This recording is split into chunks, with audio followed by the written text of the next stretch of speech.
우리는 2주 전에 예수님께서 가버나움에서 많은 군중들이 모였는데 그때 갑자기 그 회당을 관리하는 사람, 책임자겠죠? 이 야이로라는 사람이 와서 예수님 앞에 급하게 그 앞에 막 엎드려 무릎을 꿇고 자기 딸이 지금 죽어가고 있사오니 오셔서 좀 고쳐달라고 했던 장면.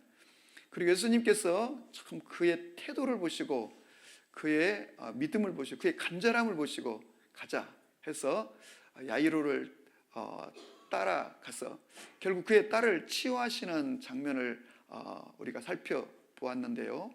근데 사실 이제 그 가는 도중에 벌어진 일이 있었는데 그것은 오늘 우리가 읽은 본문의 내용입니다.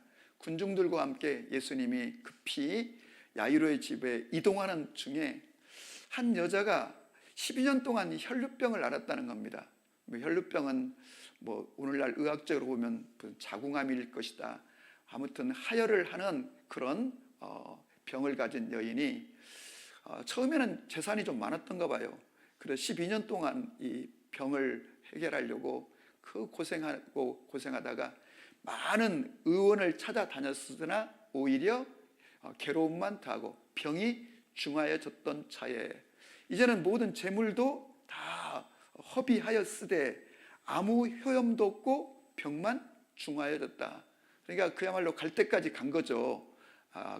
삶의 끝자락에 서게 된 이 여자가 예수의 소문을 들었다는 거예요. 그리고 그 무리 가운데로 끼어 들어와 뒤로 예수의 옷에 손을 대었더니 예수님의 능력이 그 여인에게 흘러들어와서 그 여인이 치유를 경험하게 되었다. 가던 예수님은 걸음을 멈추시고 누가 내 옷에 방금 손을 대었느냐고 물었더니 아무도 나오지 않는 거예요. 그러자 제자들이 선생님 지금 사람들이 이렇게 막 밀고 당기고 이 난리인데 그 누가 내 옷에 손을 대었느냐 만졌느냐 그걸 지금 따지고 있습니까? 옆에는 지금 야이로가 막 발을 동동 구르며 정말로 이 가슴을 부여잡고 지금 딸이 죽어가고 있는데 그것도 외동딸이 그래서 왜 이렇게 선생님이 시간을 지체하시나 하면서 얼마나 마음 졸이며 서서 지켜봤겠어요. 그런데 예수님께서는 방금 내게서 능력이 나갔다 하시면서 옷을 만진 자가 나오기를 계속 기다리는 거예요. 그러는 중에 그 해당장 야이로 딸은 죽어버렸죠. 그런데도 예수님은 시간을 끌고 서 계시자 더 이상은 감출 수가 없어 이 여인이 예수님 앞에 나와 자기에게 벌어진 일, 나타난 일을 고백했다는 거예요. 내가 주님의 옷에 손을 대었습니다. 그래서 예수님은 그 여인에게 오늘 말씀하기를 따라 네 믿음이 너를 구원하였으니 평안히 가라. 네 병에서 놓여 건강할지어다.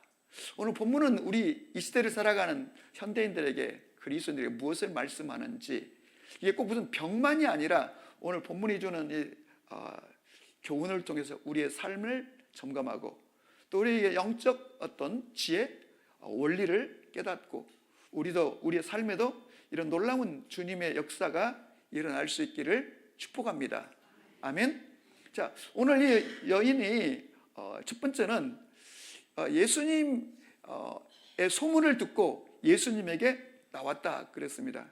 이 질병은 참 무서운 거예요. 우리 교회 성도님들도 보면 한 80여 분 예배 드리고 있는데 뭐 이렇게 병이 많으신지 그것도 막 치명적인 병들을 갖고 계신 분들이 계셔요. 막 암, 이런 암 저런 암, 또 수술하시는 분. 이 병은 인간의 타락과 함께 역사 속에 병이 없던 시절은 없었죠.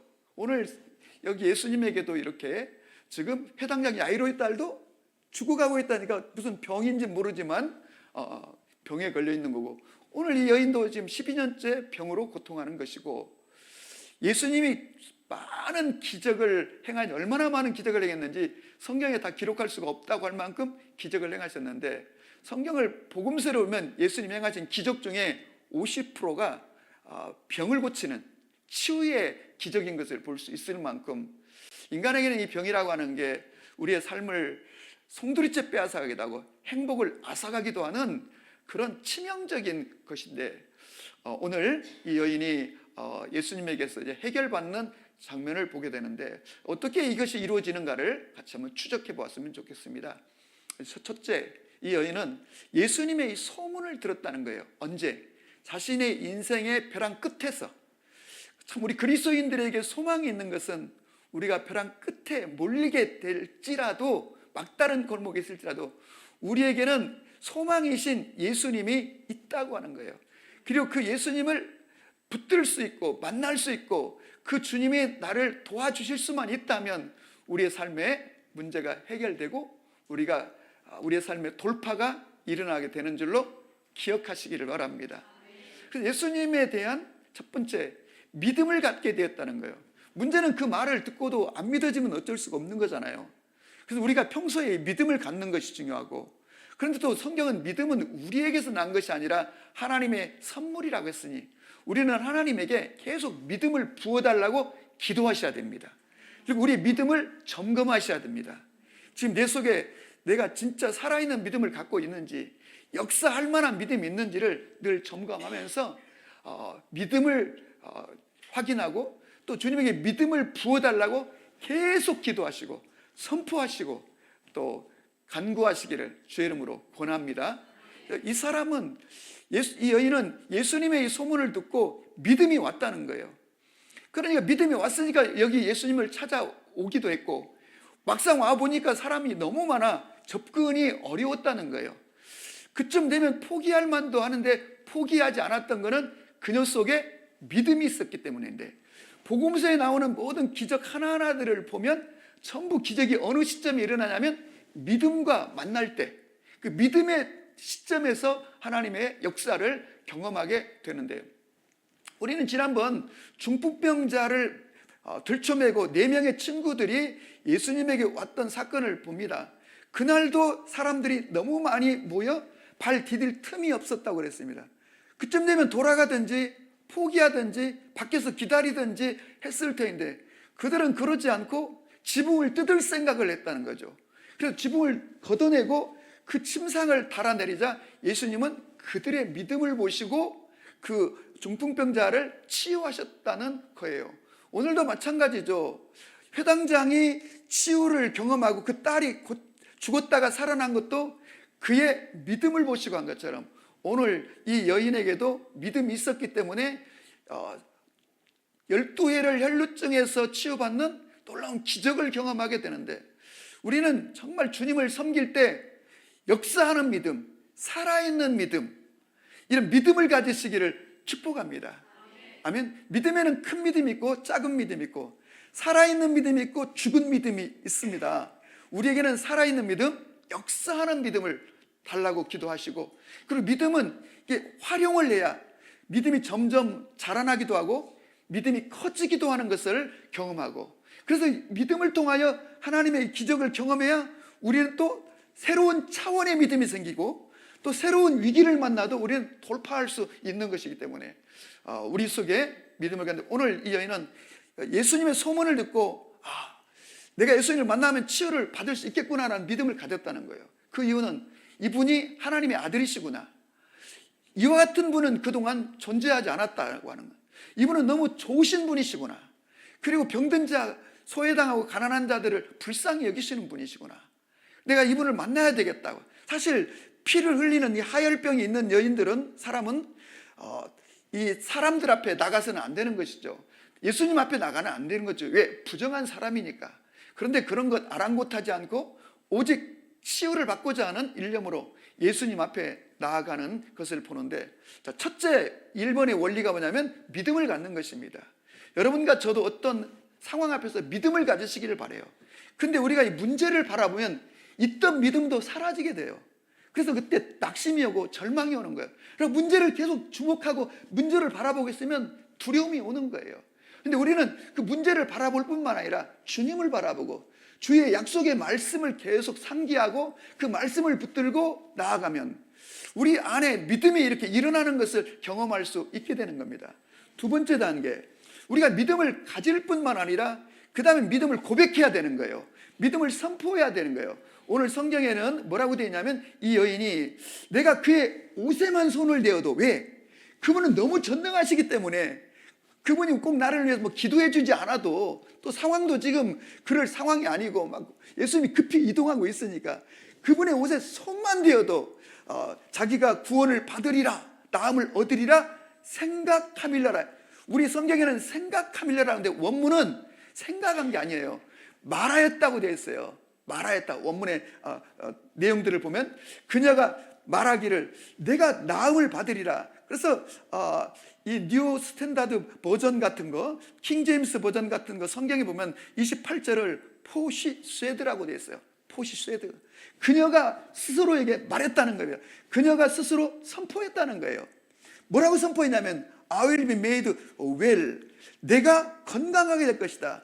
킹 제임스 버전은 I shall be whole. 내가 온전케 되고 회복이 될 거라고 스스로 선포하고 말했다는 거예요. 그래서 여러분, 신앙생활하면서 이 선포하는 것이 얼마나 중요한지 몰라요. 우리는 왜 선포하는가? 믿음이 흔들리니까 선포하는 거예요. 믿음이 안 생기니까, 믿음이 약하니까 선포하는 거예요. 근데 선포하는 순간 여러분, 그 나의 선포를 첫 번째는 내가 듣고, 내 귀가 듣고, 두 번째는 주님이 듣고, 세 번째는 마귀가 듣고. 그래서 우리는 문제 앞에서 선포해야 되는 거예요. 끊임없이 선포하시기를 주의 이름으로 축복합니다. 사실 오늘 고침을 받으러 온 사람은 굉장히 많았습니다. 그런데 왜 이 여인에게 이런 기적이 일어났을까요? 그 여인은 놀라운 믿음을 갖고 있었기 때문이에요. 그토록 주님에게 치유받으려고 많은 사람이 왔는데 왜 예수님은 회당장 야이로 딸을 고치겠다고 가고 있는 중일까요? 그에게 믿음이 있었기 때문에 그래요. 오늘도 주님은 믿음의 사람 앞에 주목하시고 믿음의 사람을 만나기를 원하시고, 한 번도 예수님은 믿음의 사람을 지나치신 적이 없어요. 그래서 우리에게 중요한 것은 믿음을 갖는 거예요. 어떤 믿음? 돌파하고 역사하는 믿음을 가지시기를 바랍니다. 거꾸로 이 불신앙을 가지면은 이 믿음의 역사가, 하나님의 역사가 이게 방해받고 중단되는 걸 보는 거예요. 그 회당장 야이로의 집에 갔을 때도 예수님이 얼마나 많은 사람들이 그 뒤에 지금 따라오고 있는 거잖아요. 밀고 당기고. 오늘 제자들도 이렇게 많은 사람들이 있는데 누가 내 옷을 만졌냐고 이렇게 하십니까? 라고 할 정도로 많은 무리가 이동하고 있단 말이에요. 그런데 예수님은 야이로의 집에 갔을 때도 다 물리시고 베드로, 야고보, 요한만 데리고 그 방 안에 들어갔다는 거예요. 다른 제자들조차도 물렸다는 거예요. 왜? 그들에게는 믿음이 없었기 때문에 그래요. 믿음 없는 사람이 있으면 오히려 믿음이 방해받고 하나님의 역사가 장애를 일으키는 것을 볼 수가 있는데, 우리가 읽은 성경 본문 바로 그 뒤에 6장에 보면 5절 6절에 이렇게 되어 있습니다. 예수님의 고향에 갔을 때, 거기서는 아무 권능도 행하실 수 없어 다만 소수의 병자에게 안수하여 고치실 뿐이었고, 왜? 그들이 믿지 아니함을 이상히 여겼더라. 그 예수님이 왜 고향에 가서는 정작 얼마나 다 관계가 있는 사람들인데 거기서는 왜 많은 기적을 행하지 못하시고 몇 사람 일부에게만 안수하여 기적을 행하고 그들이 믿지 않는 걸 이상히 여겼다는데, 그 이유는 그 뒤에 보면 뭐라고 되냐면 그들이 예수님을 배척한지라. 아니, 저 사람은 그의 어머니 마리아의 아들 목수 예수가 아니냐? 인간적으로 예수님을 대하는 거예요. 인간적으로. 그리고 예수님을 배척했다는 거예요. 그러니까 그 마을에서는 기적을 행할 수 없었다는 거예요. 오늘도 믿음을 갖지 않고 불신앙을 가지면 우리의 믿음이 충돌을 일으키기도 하고 하나님의 역사가 방해받게 되고, 그래서 우리는 선포하는 거예요. 왜? 우리는 이성을 갖고 있기 때문에 인간적인 생각을 자꾸 하게 되고, 인간적인 생각이 나도 모르게 이렇게 스물스물 올라오는 거예요. 그래서 우리는 언약의 말씀을 붙들고 믿음으로 선포하며 내게 믿음을 주십시오, 역사하십시오 하면 그때 여러분 의심이 사라지기도 하고 또 믿음이 일어나기도 하고 그때 성령이 역사하기도 하고. 왜? 주님은 민수기에 있는 것처럼 내 귀에 들린 대로 행하는 거지, 네가 지금 무슨 생각을 하고 있는지 그걸로 역사하는 게 아니라는 거예요. 그래서 믿음이라고 하는 것은 동적인 거예요. 그래서 먼저는 믿어야 되는 것이고, 두 번째는 입술로 선포해야 되는 것이고, 세 번째는 이 여인이 입술로만 말하고 있지 않고 예수님에게 직접 그 군중 사이를 뚫고 가서 예수님의 옷자락을 믿음으로 붙잡았는데, 어떤 믿음으로 붙잡았겠어요? 얼마나 간절하게, 얼마나 절박하게 예수님의 옷자락을 만졌겠어요. 우리가 인생을 살아가다가 정말로 인생의 막다른 골목에 벼랑 끝에 몰리게 되면은 그 고통이란, 그 두려움이란 말할 수가 없는 거죠. 여기서 내 인생이 끝이 나는 건 아닐까? 우리 가정이 무너지는 건 아닐까? 우리 회사가 여기서 중단되고 부도나는 건 아닐까? 이런저런 두려움이 엄습해 올 때, 그때 우리가 주님을 의지할 때 간절함으로, 그리고 믿음으로 선포하며 그렇게 나아가면 주님이 반드시 우리의 믿음에 역사하여 주시는 줄로 믿습니다. 그러므로 여러분과 제가 믿음으로 선포하시기를 바라고, 그래서 믿음은 선포할 뿐만 아니라 행동하는 것이죠. 오늘 예수님에게 직접 나아가 그 옷자락을 움켜 잡았던 것처럼 여러분과 제가 주님 앞에서 언제나 믿음으로 행동하실 수 있기를 주의 이름으로 축복합니다. 사실 이 공간 안에는, 이 벽 속에 이 전선들이 지금 쫙 와 있습니다. 엄청나게 강력한 전선들이 와 있는데, 여러분, 이 전선이, 전류가 이 지금 벽체 속에까지 들어왔지만, 그러나 이 전력을 쓸 수 있으려면 플러그를 꽂아야 되는 것이고, 스위치를 누를 때 그때 가동이 되면서 돌아가는 것처럼 예수님은 전능하신 분이십니다. 오늘 예수님이 말씀하시기를 걸음을 멈추고 내게 능력이 나갔다고 하는데, 이 능력을 원문에는 헬라어로 두나미스라고 되어 있어요. 두나미스는 우리가 잘 아는 것처럼 영어 다이너마이트의 어원이기도 합니다. 다시 말하면 다이너마이트와는 폭발적인 그 권능이 예수님에게 있는데, 그 능력이, 폭발적인 두나미스가 예수님에게서 빠져나갔다는 거예요. 예수님께서.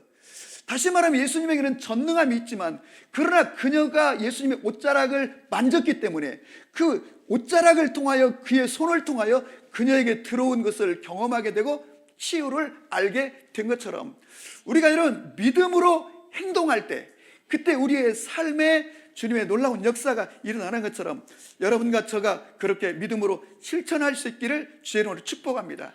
그래서 막 선포하고 믿음으로 순종하고. 그런데 여기서 이때 주의할 것은 아무런 현상이 안 나타날 수 있습니다. 믿음은 포기하지 않고 계속 순종하고 선포하는 거예요. 우리가 마가복음 11장에서도 보면은 예수님께서 길을 가시다가 한 무화과 나무가 있어 시장하신지라 열매를 얻고자 하여 가서 보았더니 이분 무성해가지고 열매가 많을 것 같은데 막상 들춰보았더니 열매가 하나도 없더라는 거예요. 그래서 예수님께서 선언하기를 네가 다시는 열매를 맺지 못하리라 하고 지나가셨는데, 선포하셨는데, 그 다음에 지나가다가 보니까 그 나무가 뿌리째 말라 죽어 있었다는 거예요.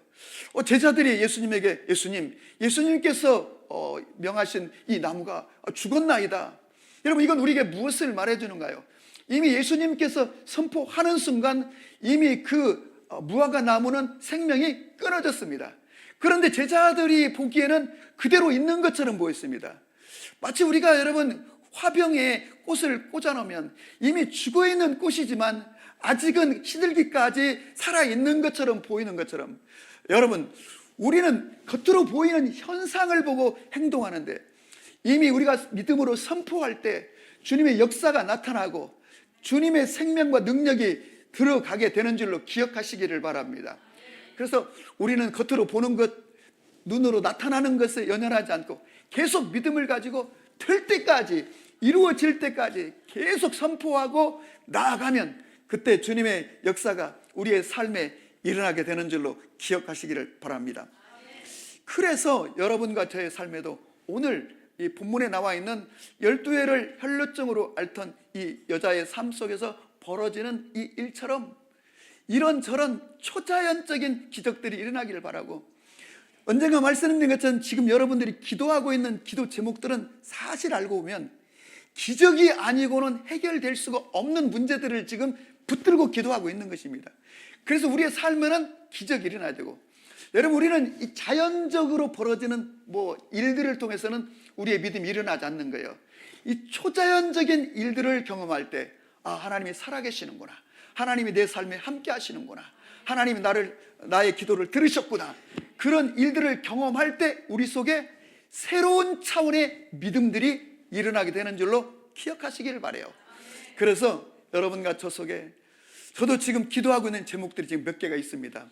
그런데 이것은 저의 막 노력으로, 막 저의 열심으로, 저의 열정으로 이루어지는 건 아닙니다. 결국은 주님이 도와주셔야 돼요. 그리고 주님이 밀어주셔야 돼요. 그래서 저는 이렇게 기도하곤 합니다. 주님, 저를 좀 밀어주십시오. 제가 주의 영광을 위해 살기로 뜻을 정하였사오니 주님, 저를 도와주시고 좀 밀어주세요. 그러면 놀랍게도 주님은 언제나 정말 우리가 이성으로 이해할 수 없는 기적들을 행하셔서 그 영광을 드러내시고, 주님은 우리의 삶에 기적 행하시기를 원하세요. 왜? 당신을 드러내기 위해서, 여러분과 저에게 믿음이 일어나기 위해서 기적을 행하기를 원하세요. 문제는 우리가 플러그를 꽂아야 되는 거예요. 믿음의 스위치를 눌러 순종하고 행동해야 되는 거예요. 작은 것이라도 실천해야 되는 거예요. 그래서 주님의 마음을 감동시키는 회당장이고, 그래서 존경받는 사람이고, 사람들이 그래도 율법을 배우고 그런 사람인데, 그 젊은 청년 예수님 앞에 와 엎드려 그토록 간절하게 무릎을 꿇고 도움을 요청하는 그 회당장을 보시고 예수님이 감동하신 거죠. 예수님이 움직이는 동선을 보십시오. 언제나 믿음의 사람과 움직입니다. 백부장의 믿음을 보시고 내가 너의 하인을 고쳐주겠다고 나섰고, 여러분 문둥병자를 보시고도 그의 믿음을 보시고 역사하셨고, 가나안 여자가 귀신 들린 딸의 문제를 가지고 왔을 때도 끝까지 물러서지 않는 그녀의 믿음을 보고 너의 믿음이 크도다, 건강할지어다라고 선포하신 것처럼, 아들을 데리고 왔는데 그 아버지가 믿음이 부족했던 것 같아요. 할 수 있다면 혹시 내 딸을 좀 고쳐주세요 했더니 예수님이 그 유명한 말씀, 할 수 있다니 그게 무슨 말이냐, 믿는 자에게는 능치 못함이 없느니라. 그때 그 아버지가 주여 나의 믿음 없음을 도와주세요, 이 믿음을 주세요.